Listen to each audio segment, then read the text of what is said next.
할렐루야. 오늘도 주님을 예배하게 나오신 성도님들 한 분 한 분을 예수님의 이름으로 환영하고 축복합니다. 제가 기도하고 예배 시작하도록 하겠습니다. 하나님 감사합니다. 오늘도 우리에게 주일을 허락하여 주셔서 이곳에 나와 주님을 예배하게 하심에 감사합니다. 하나님, 한수부리 교회 모든 성도들이 주님의 임재를 기대하며 나아가게 하시고 늘 하나님 한 분만 바라보며 나아갈 수 있도록 우리에게 믿음을 더하여 주시옵소서. 아버지, 우리의 삶 속에서 늘 찬양과 감사가 넘치기를 원합니다. 우리가 예배하는 이 시간만 주님을 찬양하고 주님 앞에 나아가는 것이 아닌 우리의 삶 속에서 주님 앞에 나아가며 우리의 삶의 예배를 온전히 하나님 앞에 드릴 수 있는 저희 될 수 있도록 하나님 우리에게 은혜를 베풀어 주시옵소서. 아버지, 이 시간 드려지는 예배를 주님 받아주시고 우리의 마음과 우리의 생각과 우리의 뜻을 다해 온전히 주님을 바라보며 예배하며 나아갈 수 있도록 우리에게 은혜를 더하여 주시옵소서. 성령님 이곳에 임하여 주시옵소서. 예수님의 이름으로 기도드립니다. 아멘. 이 시간 함께 찬양하며 나아가겠습니다.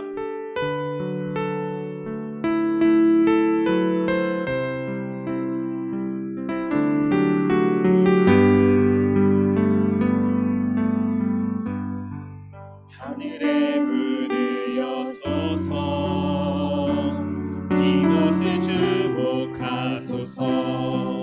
주를 향한 노래가 꺼지지 않으니 하늘을 열고 보소서.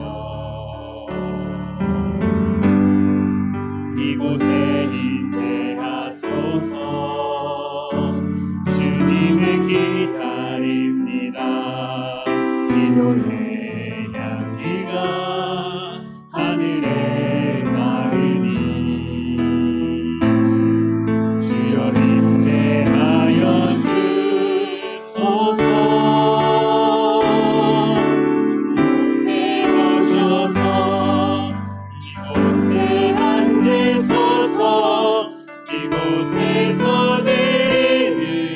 예배를 받으소서. 주님의 이름만이, 오직 주의 이름만 이곳에 있습니다.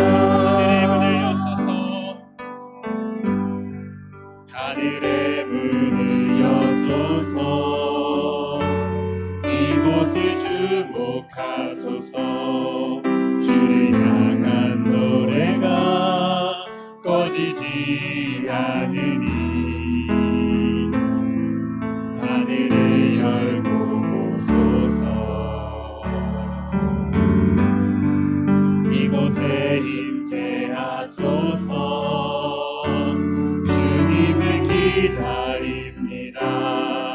기도의 향기가 하늘에 닿으니 주여 임재하여 주소서. 이곳에 오셔서 이곳에 앉으소서. 이곳에서 드리는 예배를 받으소서. 주님의 이름만이, 오직 주의 이름만 이곳에 있습니다. 이곳에 오셔서 이곳에 앉으소서. 이곳에서 드리는 예배를 받으소서. 주님의 이름만이, 오직 주의 이름만 이곳에 있습니다. 이곳에 오셔서 이곳에 앉으소서. 이곳에서 드리는 예배를 받으소서. 주님의 이름만이, 오직 주의 이름만 이곳에 있습니다.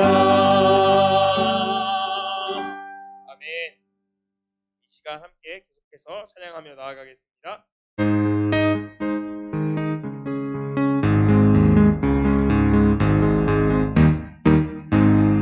이 눈에 아무 증거 아니 배워도 믿음만을 가지고서 늘 걸으며 이기에 아무 소리 아니 들려도 하나님의 약속 위에 서리라. 걸어가세 믿음 위에 서서 나가세 의심 버리고 걸어가세 믿음 위에 서서 눈 가기에 아무 증거 없어도 이 눈을 보기에는 어떠하든지 이미 얻은 증거대로 늘 믿으며 이 맘에 의심 없이 살아갈 때에 우리 소원 주 안에서 이루리. 걸어가세 믿음 위에 서서 나가세 의심 버리고 걸어가세 믿음 위에 서서 눈 가기에 아무 증거 없어도 주님의 거룩함을 두고 맹세한 주 하나님 아버지는 참 미쁘다. 그 귀한 모든 약속 믿는 자에게 늙지 못할 무슨 일이 있을까.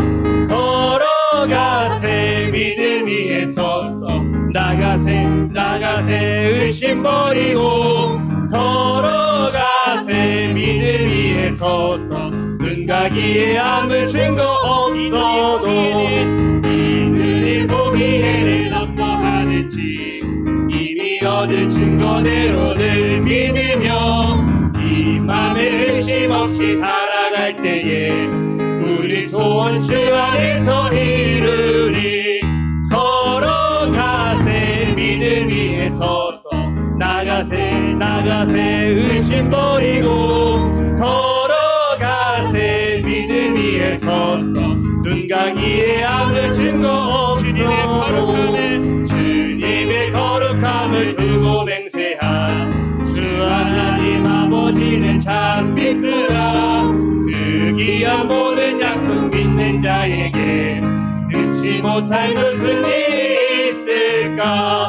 걸어가세 믿음 위에 서서 나가세 의심 버리고 걸어가세 믿음 위에 서서 눈 가기에 아무 증거 없어도 걸어가세 믿음 위에 서서 나가세 의심 버리고 걸어가세 믿음 위에 서서 눈 가기에 아무 증거 없어도. 아멘. 우리가 찬양처럼 우리가 온전한 믿음을 가지고 주님의 말씀에 순종하며 나아가는 저희 되기 원합니다. 또한 주님의 말씀에 끝까지 믿음을 가지고 나아가는 한수부리게 모든 성도들 되기 원합니다. 주님이 언제나 우리와 함께 계심을 믿고 나아가는 저희 모두 되기 원합니다. 시간 함께 찬양하며 나아가겠습니다.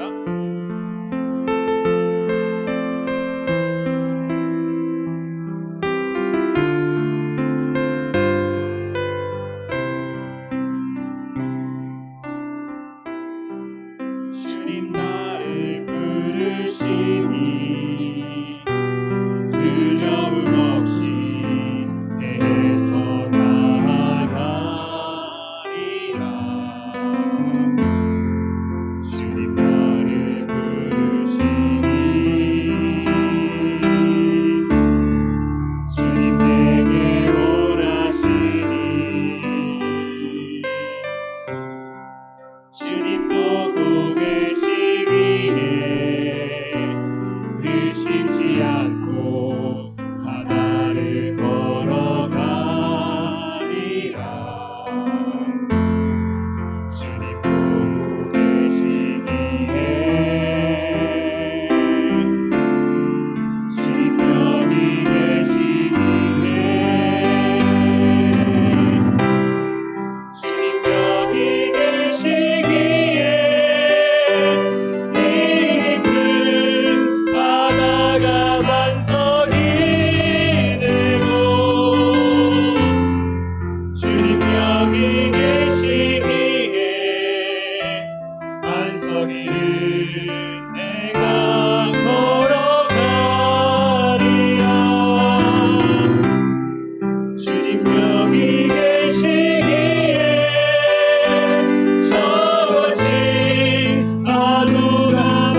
주님명이 계시기에 반석이를 내가 걸어가리라.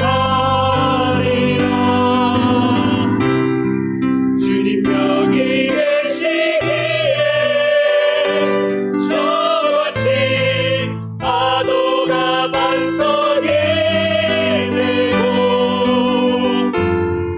주님명이 계시기에 반석이를 내가 걷습니다.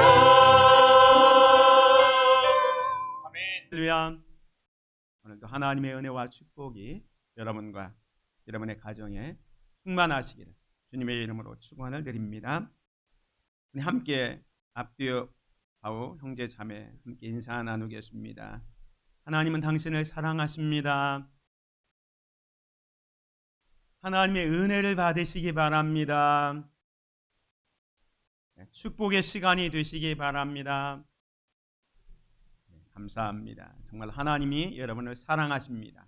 이 시간 하나님의 은혜를 받으시고 하나님께서 예비해 놓으신 놀라운 축복의 시간이 되시기를 주의 이름으로 축원을 드립니다. 여러분, 사람이 물 위를 걸을 수 있습니까?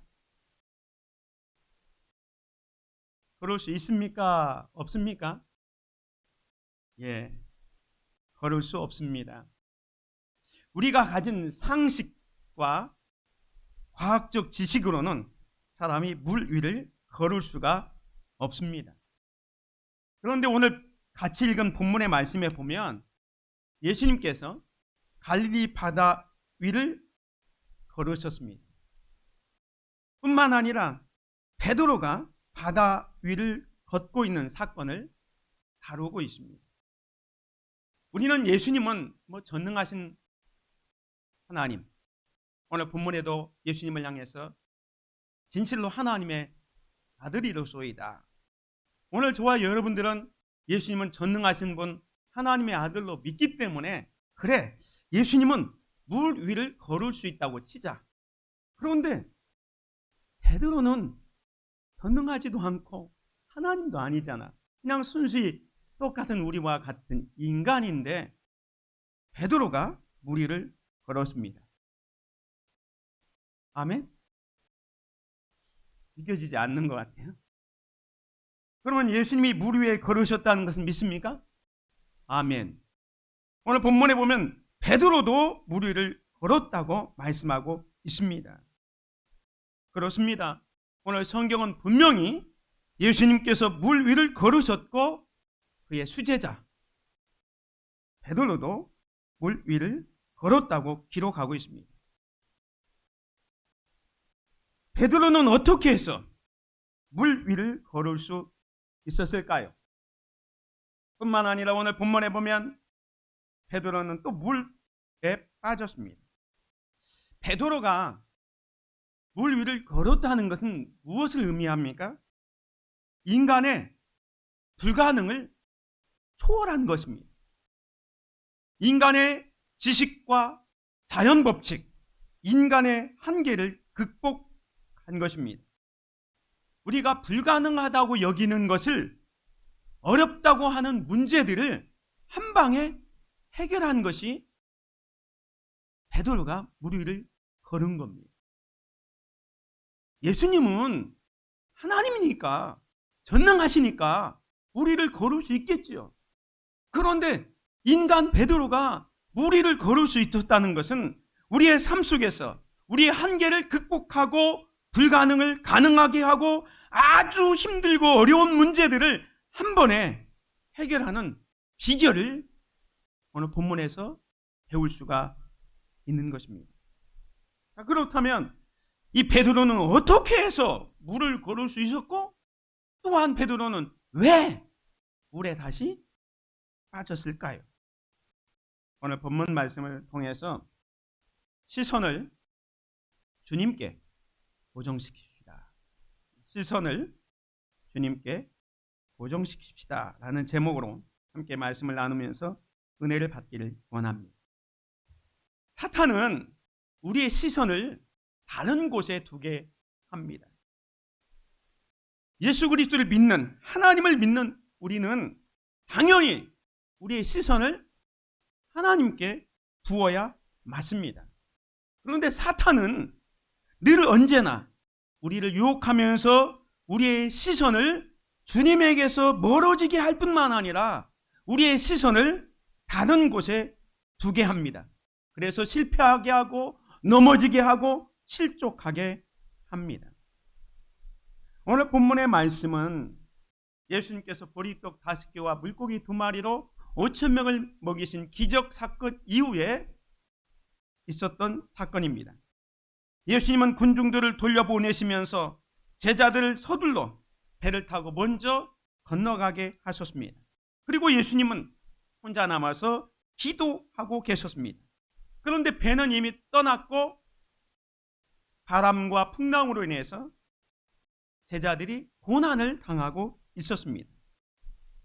그때 예수님께서는 고난당하고 있는 제자들을 외면하지 않고 제자들에게 오셨습니다.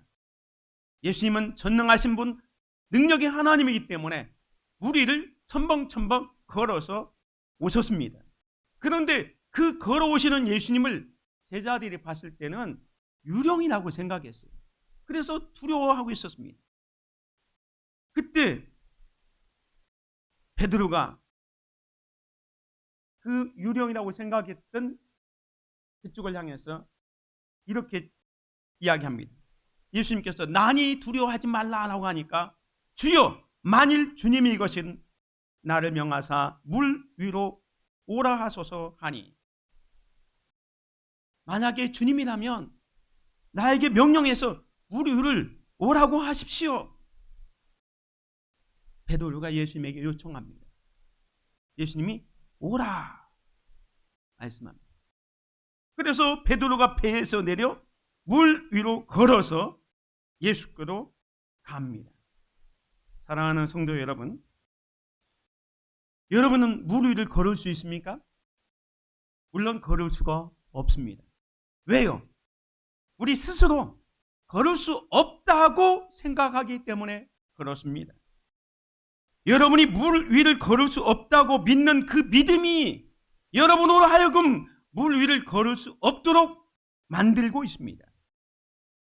여러분은 예수님께서 여러분에게 물 위를 걸을 수 있는 능력을 주실 수 없다고 생각하십니까? 물론 언제나 그리고 누구에게나 물 위를 걸을 수 있는 것은 아닙니다.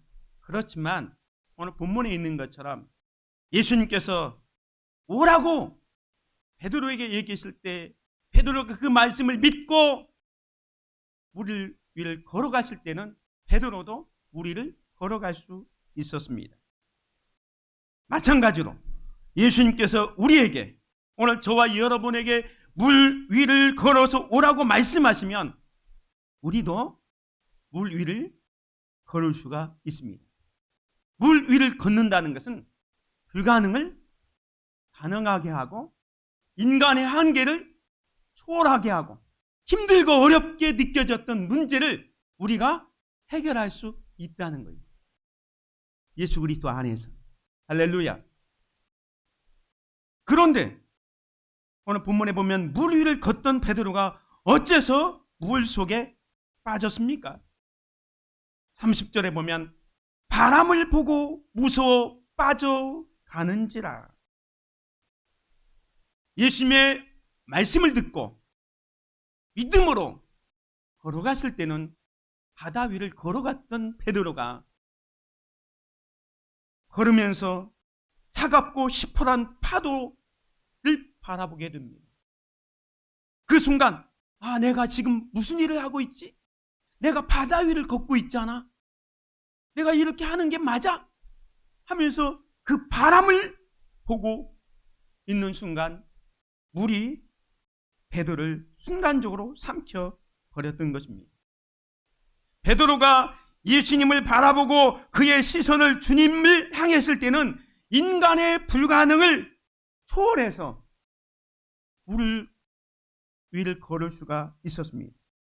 하지만 의심이 베드로의 눈을 예수님에게서 멀어지게 했던 것입니다. 그리고 바람을 바라보는 순간 물에 빠져 허우적거리게 됩니다. 사탄은요, 우리의 믿음을 흔들어 놓기 위해서 우리의 시선을 주님에게서 멀어지게 합니다. 주님 대신에 세상의 다른 것을 바라보게 합니다. 이것은 예수님을 시험할 때도 똑같이 그렇게 했습니다. 예수님을 시험한 사탄을 보십시오. 예수님께서 구원의 사역을 감당하기 위해서 광야에서 40일 금식 기도하셨습니다. 40일 동안 아무것도 먹지 않고 기도하고 기도가 끝났을 때에 사탄이 와서 예수님을 시험합니다. 마태복음 4장 2절에 보면 40일 일 밤낮으로 금식하신 후에 줄이신지라. 줄였다는 것은 배가 고팠다는 거예요. 40일 동안 금식했기 때문에 아무것도 먹지 못했기 때문에 줄였습니다. 굶주렸습니다. 그때 시험하는 자가 예수께 나와서, 이 시험하는 자는 사탄 마귀를 뜻합니다. 이 사탄 마귀가 예수님께 뭐라고 합니까? 네가 만일 하나님의 아들이거든 명하여 이 돌들로 떡덩이가 되게 하라. 이 사탄 마귀는요, 우리의 공격할 곳, 약점을 정확하게 알고 있습니다.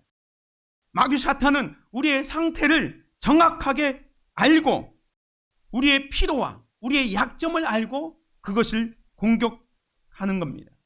지금 40일 동안 아무것도 먹지 못한 예수님에게 가장 필요한 게 뭐였습니까? 먹는 거였습니다. 그래서 이 사탄 마귀는 떡을 가지고 예수님을 시험합니다. 이 돌들로 떡덩이가 되게 하라. 여기서 사탄으로 하여금 돌과 떡덩이를 보게 하는 거예요. 돌이 뭐냐? 돌은요, 지금 당장에 있는 여러분 앞에 있는 어떤 비참한 상황, 열악한 상황, 급한 상황을 말합니다. 지금 우리 앞에는 많은 돌들이 있습니다. 어떤 분은 경제적인 문제도 있고요. 또한 취업의 문제도 있고요. 또 가정의 문제, 건강의 문제, 또 젊은이들은 취업의 문제, 진로의 문제, 각종 문제들이 있습니다. 이 열악한 상태가 돌들입니다. 그리고 마귀는 그 열악한 상황을 보게 하면서 그 다음에 떡덩이를 보여줍니다. 먹음직도 하고 보암직도 하고 지혜롭고 할 만큼 탐스러운 떡덩이를 보여줍니다. 창세기 3장에 보면 아담과 하와가 범죄할 때도 똑같이 했습니다. 지금 40일 동안 굶주렸던 예수님에게 이 돌을 보여주고 또 떡덩이를 보게 하는 겁니다. 떡덩이가 얼마나 매력이 있습니까? 돌은 지금 힘들고 어려운 상황입니다. 떡덩이는 먹음직하고 복음짐하고 정말로 자기를 풍요하게 할 것처럼 보이게 될 것입니다. 지금 사탄이 예수님께 돌과 떡덩이를 보여주면서 무엇인가를 빼앗으려고 하고 있습니다. 무엇을 뺏으려고 할까요? 예수님께서 40일 동안 금식하면서 하신 이유가 뭡니까? 구원의 사역을 이루시기 위해서 금식을 하셨거든요.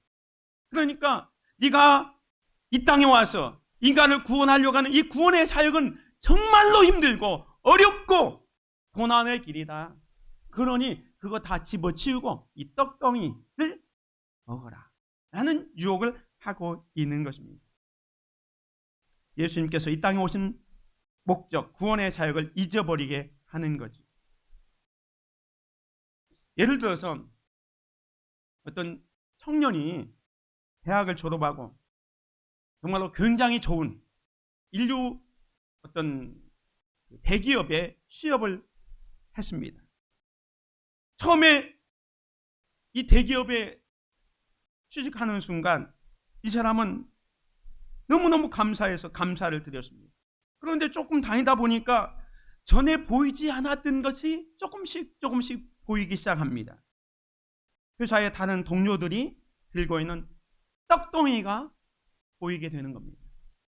자기는 돌덩어리를 들고 있는데 떡덩어리를 가지고 있는 직장 동료를 봅니다.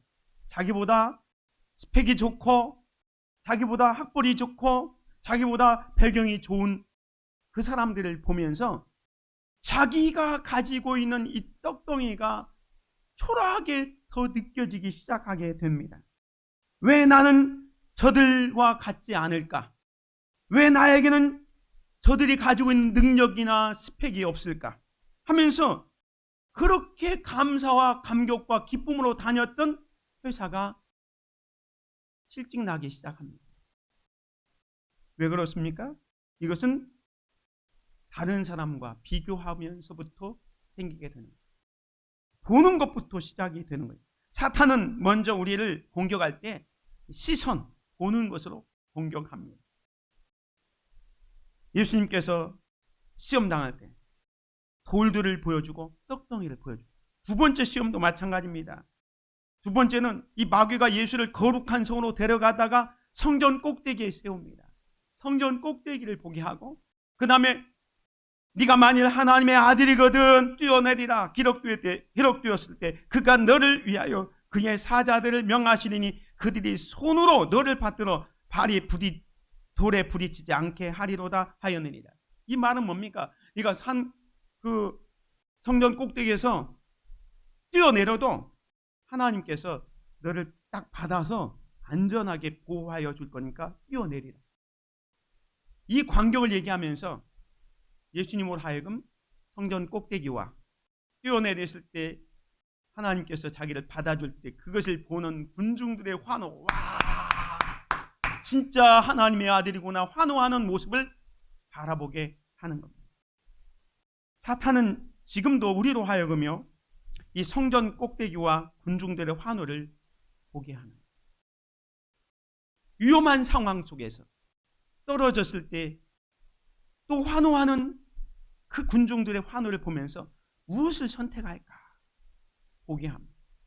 세 번째 시험도 마찬가지입니다. 마귀가 또 그를 데리고 지극히 높은 산으로 가서 천하 만국과 그 영광을 보여 이르되 만일 내게 엎드려 경배하면 이 모든 것을 네게 주리라. 사탄은 지금도 우리에게 천하 만국을 다 보여주면서 그 영광을 보여주면서 유혹을 하고 있습니다. 사랑하는 성도 여러분, 인류 타락이 시선을 다른 곳에 두었기 때문에 타락하게 됩니다. 아담과 하와가 에덴 동산에서 하나님께서 만들어 오신 모든 과실을 다 먹을 수 있지만 중앙에 있는 선악을 알게 하는 과실은 먹지 말라 했는데 마귀 사탄이 와서 이것을 유혹하지요. 이거 먹어봐. 먹으면 너도 눈이 밝아져서 하나님과 같이 될 것이야. 죽지 않아. 먹어. 그때 하와가 그 나무를 본즉 그랬어요. 시선이 하나님에게서 선악을 알게 하는 과실을 바라보게 됩니다. 그 과실을 바라보는 순간 먹음직도 하고 보암직도 하고 지혜롭게 할 만큼 탐스럽게도 한 나무인지라 여자가 그 열매를 따먹고 자기와 함께 있는 남편에게도 주매 그도 먹은지 타락하게 되는 것입니다. 사람들이 실족하고 넘어지는 이유 중에 하나가 뭐냐면 시선이 주님에게서 멀어지기 때문에 그렇습니다. 덧눈질하고 다른 사람, 다른 상황을 보고 비교하기 시작할 때부터 믿음이 흔들리기 시작합니다. 우리 흔한 말로 부러우면 지는 겁니다. 부러우면 다른 사람을 부럽게 느끼는 이유가 뭐냐면 여러분의 시각이 주님만 바라보지 않고 다른 것을 바라보게 하는 거예요. 다른 사람의 삶, 다른 사람의 형편, 그것을 바라보면서 자기와 비교하게 만들어요. 그래서 시기, 질투심이 나오게 만듭니다. 만약에 여러분들이 시선이 다른 곳을 두게 하는 혹시 다른 요소가 있다면 그거는 지금 사탄이 유혹하고 있다는 사실을 기억하시기 바랍니다. 사랑하는 성도 여러분, 여러분은 지금 무엇을 바라보고 있습니까? 여러분의 시선은 무엇을 향하고 있습니까? 어려운 상황이나 문제입니까? 아니면 문제 해결자이신 주님이십니까? 혹시 주님이 아닌 다른 것을 바라보고 있다면 이제라도 여러분의 시선을 주님께로 돌려야 합니다. 오늘 저와 여러분의 시선을 주님께로 돌려야 합니다. 오늘 본문에 보면 베드로가 예수님만 바라보고 예수님의 말씀을 믿고 무리를 걸어갔습니다.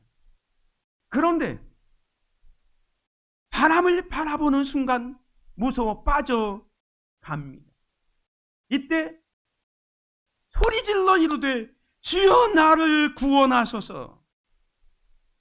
이 베드로가 잠깐 그 바다를 바라보고 바람을 바라봤던 그 시선이 이제 주님께로 향하면서 주여 나를 구원하소서라고 외치고 있습니다. 이것은 뭡니까?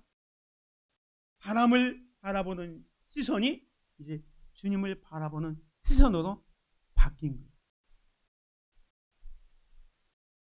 세상을 바라보고 다른 것을 바라보면 넘어지고 쓰러지고 자빠지고 베드로처럼 물에 빠져질 수밖에 없지만, 혹시 그런 상황이 있다 하더라도 그 위기 상황에서 우리의 시선을 주님께로 향하시기 바랍니다.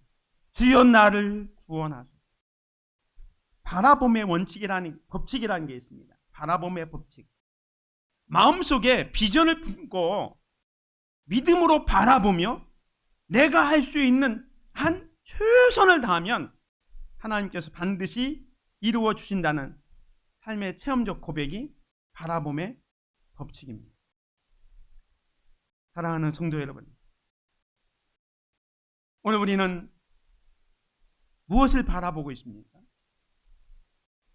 세상을 바라보던 시선에서 이제 믿음의 눈을 떠서 주님을 바라볼 수 있기를 바랍니다. 내가 할 수 있는 한 최선을 다하면 하나님께서도 우리를 도우셔서 우리가 해낼 수 있는 힘과 능력을 주십니다. 이것이 바라봄의 법칙입니다. 주님을 바라보며 무리를 걸었던 베드로가 바람을 바라보는 순간 물속에 빠져버렸습니다.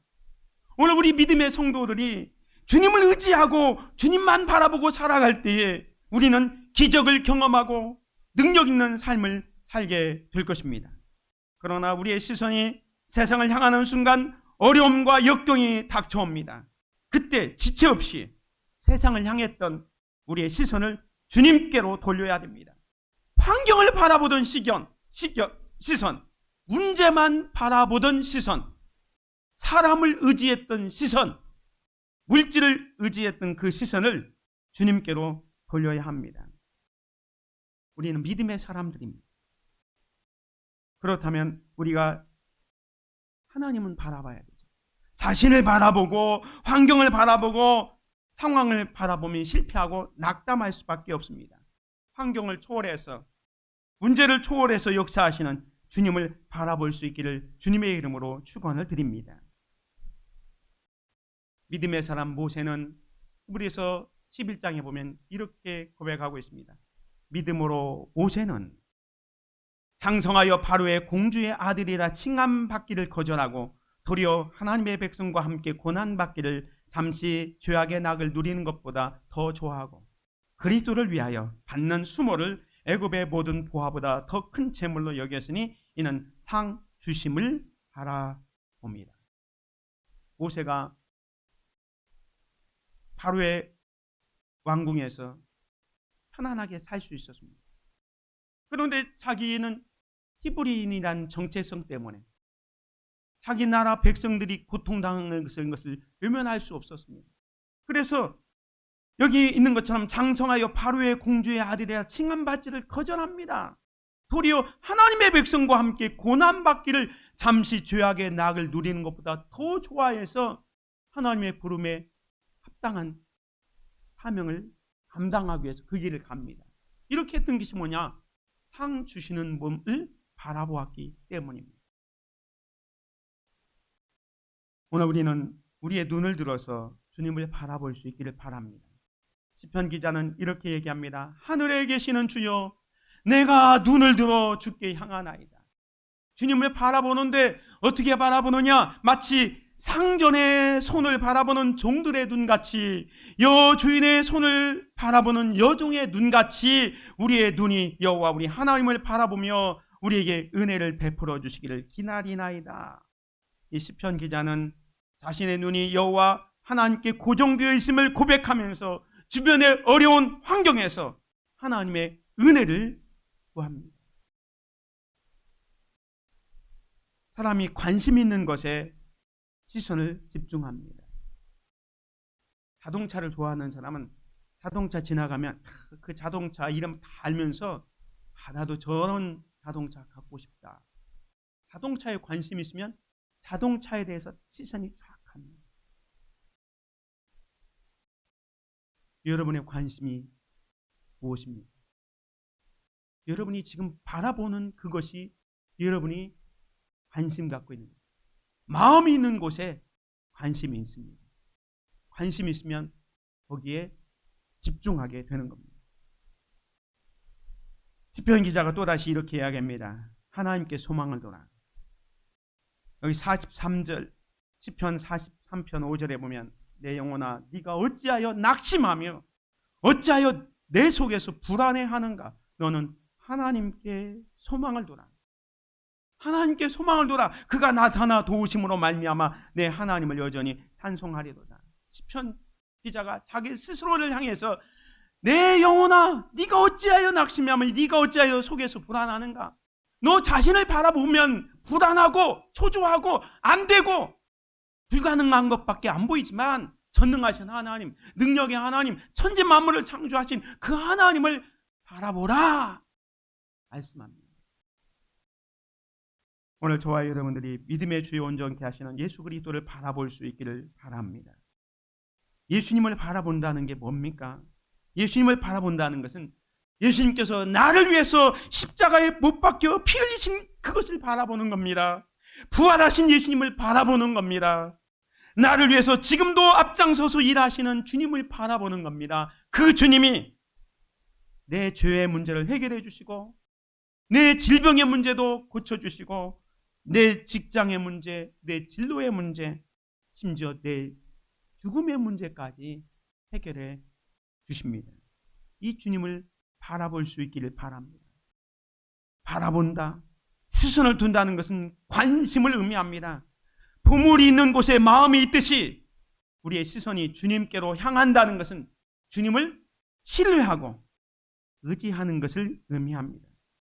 여러분의 시선을 예수님께 고정시키십시오. 주님이 여러분의 문제를 해결하실 것입니다.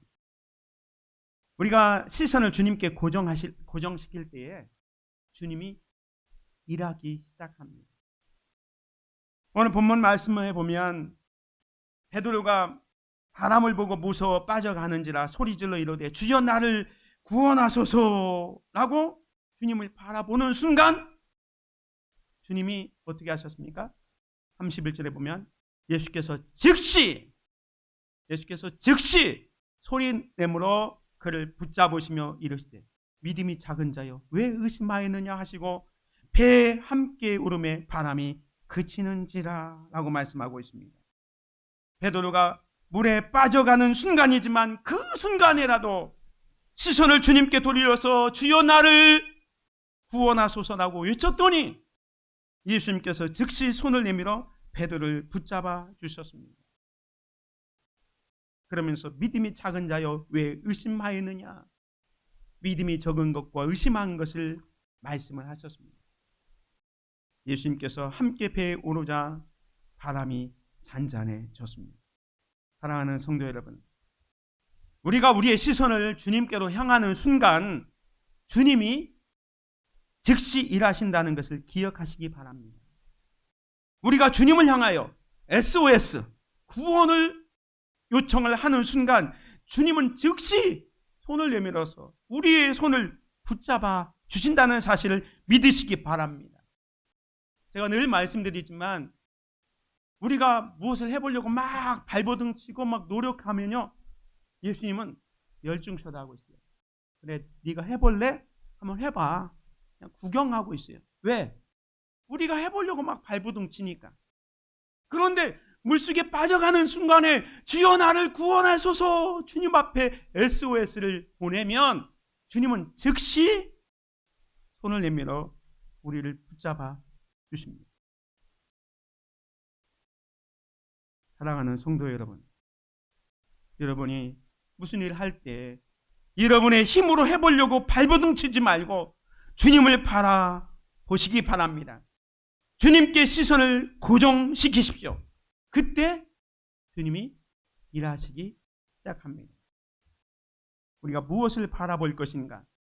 세상을 바라보는 사람이 있고요, 주님을 바라보는 사람이 있습니다. 세상 것을 바라보는 삶은요, 상황과 문제만 바라봅니다. 지금 어려운 상황, 힘들고 복잡한 문제, 그거 바라보면 불가능한 상황이고 인간의 한계를 느끼고 그것 때문에 좌절하면서 나는 할 수 없다, 이런 상황이 오는 겁니다. 그러나 주님을 바라보면요, 문제의 해결자이신 주님을 바라보기 때문에 그분은 전능하신 하나님, 무한하신 하나님이기 때문에 절망이 아니라 소망을 가지게 되고 나는 할 수 있다. 사도 바울이 내게 능력 주시는 자, 내가 모든 것을 할 수 있다라고 하잖아요. 믿음으로 산다는 것은요, 하나님을 바라보는 삶입니다. 주님을 바라보고 말씀을 묵상하고 주님이 행하신 일을 생각하면 믿음이 점점점 강해집니다. 이스라엘 백성들이 출애굽에서 가나안을 향해서 갈 때에 12명의 정탐꾼을 가나안에 보낸 적이 있습니다. 돌아와서 모세에게 보고하는데 불신앙의 사람들은 뭐라고 보고합니까? 민수기 13장에 보면 이스라엘 자손 앞에서 그 정탐한 땅을 악평하여 이르되 우리가 두루 다니며 정탐한 땅은 그 거주민을 삼키는 땅이요 거기서 본 모든 백성은 신장이 장대한 자들이며 거기서 네피림 후손인 아낙 자손의 거인들을 보았나니 우리는 스스로 보기에도 메뚜기 같으니 그들이 보기에도 그와 같았을 것이니이다. 이 불신앙의 사람들 12명 중에서 10명은 하나님 대신요 상황과 가나안 땅 원주민을 바라왔습니다. 그래서 메뚜기 컴플렉스에 빠져가지고 우리는 그 가나안 땅에 못 들어간다 이야기합니다. 그러나 믿음의 사람 여호수아와 갈렙은 어떻게 이야기합니까? 여호와께서 우리를 기뻐하시면 우리를 그 땅으로 인도하여 들이시고 그 땅을 우리에게 주시리라. 이는 과연 젖과 꿀이 흐르는 땅이니라. 다만 여호와를 거역하지는 말라. 또 그 땅 백성을 두려워하지 말라. 그들은 우리의 먹이라. 그들의 보호자는 그들에게서 떠났고 여호와는 우리와 함께 하시느니라. 그들을 두려워하지 말라 말씀합니다. 믿음으로 사는 것은 하나님을 바라보는 겁니다. 시편 기자는 이렇게 얘기합니다. 내가 산을 향하여 눈을 들리라. 나의 도움이 어디서 올까? 나의 도움은 천지를 지으신 여호와에게서로다. 여호와께서 너의 출입을 지금부터 영원까지 지키시리로다. 이 하나님을 바라볼 수 있기를 주의 이름으로 축원을 드립니다. 여러분이 그리스도인이 된다고 환경이 바뀌지는 않습니다. 다만 삶을 바라보는 태도와 관점이 바뀌는 것이며 하늘의 거룩한 것을 생각하고 하나님의 눈으로 상황과 목표를 바라보는 거예요. 우리의 시선과 생각을 예수님께 고정시켜야 합니다. 예수님께 우리의 시선과 생각을 고정할 때에 하나님의 일하심과 하나님의 나라가 보이기 시작합니다. 우리가 자주 부르는 시선이라는 그런 찬양의 가사를 보면 이렇게 나오고 있습니다. 내게로부터 눈을 들어. 내게로부터 나의 부족함과 연약함 이런 것로부터 눈을 들어서 주를 보기 시작할 때 주의 일을 보겠네.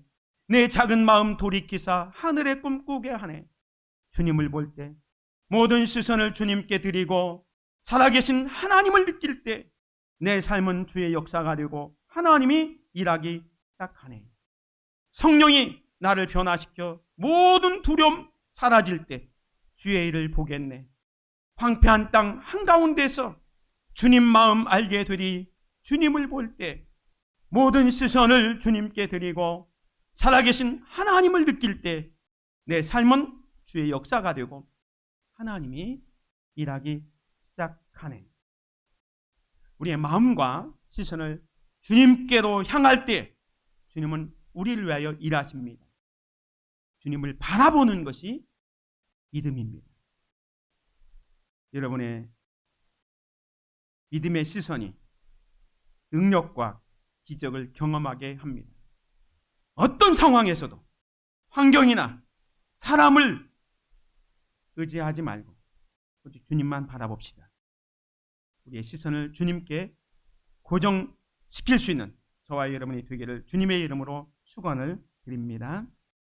하나님 아버지, 우리가 주님의 능력을 신뢰하고 우리의 눈을 들어 주님을 바라볼 때 우리도 베드로가 무리를 걸었던 것처럼 능력 있는 삶을 살게 됨을 믿습니다. 하지만 우리의 시선이 주님에게서 멀어지는 순간 베드로가 물에 빠졌던 것처럼 실패와 어려움이 닥쳐온다는 사실도 깨닫습니다. 이제 우리의 시선을 주님께로 향하여 불가능한 일을 가능한 일로, 힘들고 어려운 문제가 쉽게 풀려지는 해답으로 태산처럼 꽉 막힌 우리의 불안전한 미래가 이제는 소망과 성취의 미래가 될 수 있도록 우리의 시선을 주님께로 향하게 함으로 말미암아 주님의 일하심을 경험하게 하시고 주의 놀라운 일을 통하여 하나님께 영광 돌리며 살게 하옵소서. 예수 그리스도의 이름으로 기도드립니다. 아멘.